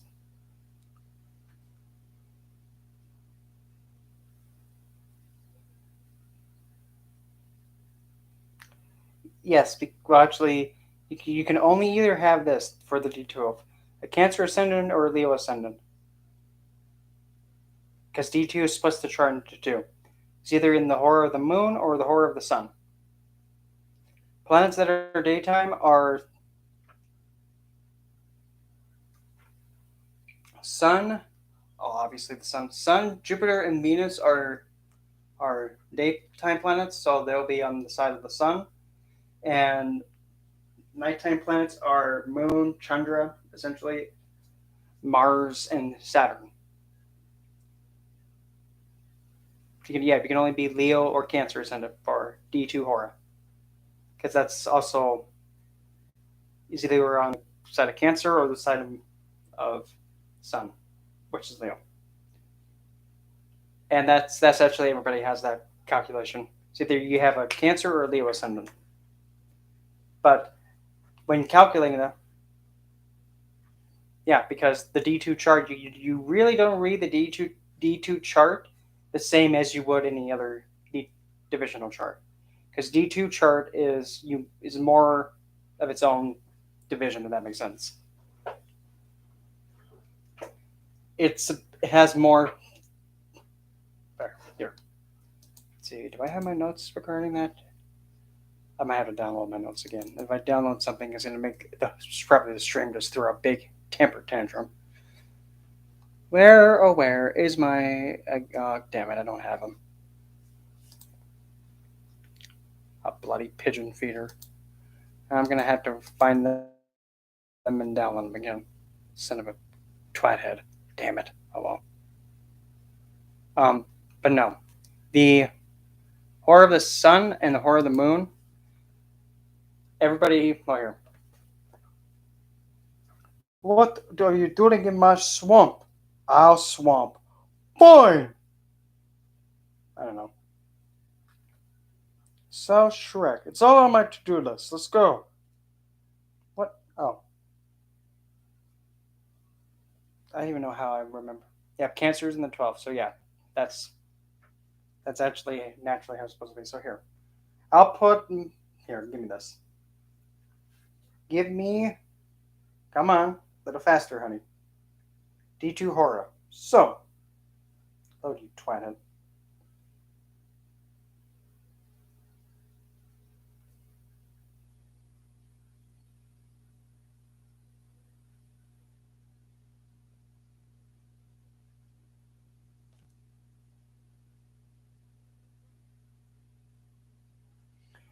So as you can definitely see, here's what mine looks like. I have here. I have Mars, Venus, Jupiter, and Cancer. Well, for Leo, I have Moon, Rahu, Ketu, Saturn, Mercury, Sun, and the Lagna. And that's how it's supposed to be calculated. And you're probably thinking, Rahu and Ketu together? Yep, in some divisional charts, they merge as one. Like, for example, the D30 chart. Wherever they're merged, but wherever Rahu and Ketu are in the D30, that can actually show, like, probably the weakest point, the best put it. But then again, you have to look at the whole chart to see, like, where the Lugna's at, because they bring Scorpio in. Yeah, it's supposed to be merged in that chart because it's a karmic chart.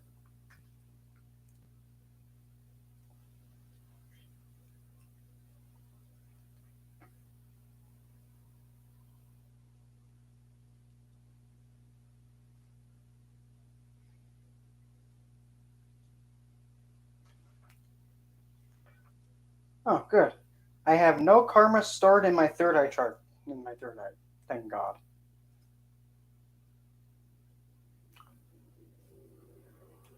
Oh, of course he would have that much. Can you stop having that thing between your legs make that noise? It's not attractive. You might want to get that looked at. Seriously, before you start pissing blood. Um, in the D2, when you read the D2 chart, you reading nakshatras, and that is not really ideal because it's only stuck in Leo or Cancer. And when you read a divisional chart with the nakshatras and stuff like that, depending on what the divisional chart represents, that's how you look through that lens. For example, the D9. If you have Venus in the D9 in Ashlesha, that shows the spouse figure in the marriage will act as such. But if you have Venus in the D10, that shows that you're essentially the ones who are like your what's that called? HR, supporting personnel, any woman coworker. That's when you would see it from that point. But then if you look at also say the D7 Venus, that actually shows the spouse's influence regarding the child in the certain house that's in, because the D7 house represents the children. But say if you go with the D4, that's the mind, the emotions, the heart, feelings, emotions, and that one's the more emotional part of the emotional and sense of security and comfort, convenience of the fourth house of Cancer. The D16 is more of the vehicles and the mechanical stuff, like having like what kind of car you'll get. So, for an example, in the D16, if you have a placement of like Shani in the Lugna, you probably would do better with a vehicle that is much older, or even an old time car that's like a tank, because Shani can represent a tank. Put simply, you're taking an old elder who can take quite a lot of hits, and is the old fashioned way. Back then, cars were made of metal, tanks, but he'll require a lot of maintenance and a lot of work and effort to get him going. So depending on the divisional chart, that's how you read it based on that. If that makes sense. What in the world? Oh no. Oh, why? Why? Just why?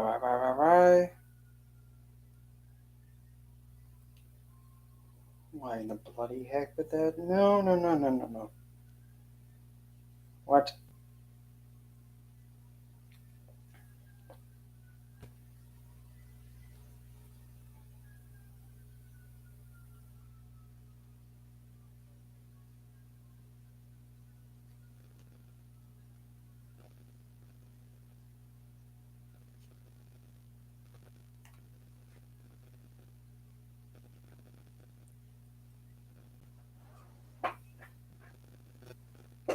Oh, I'm going to take my leave here, and end the stream here, and I'm going to wash myself too. And I have a big headache I need to figure out how to fix later for like the next stream, which will be tomorrow. Come on. Ah.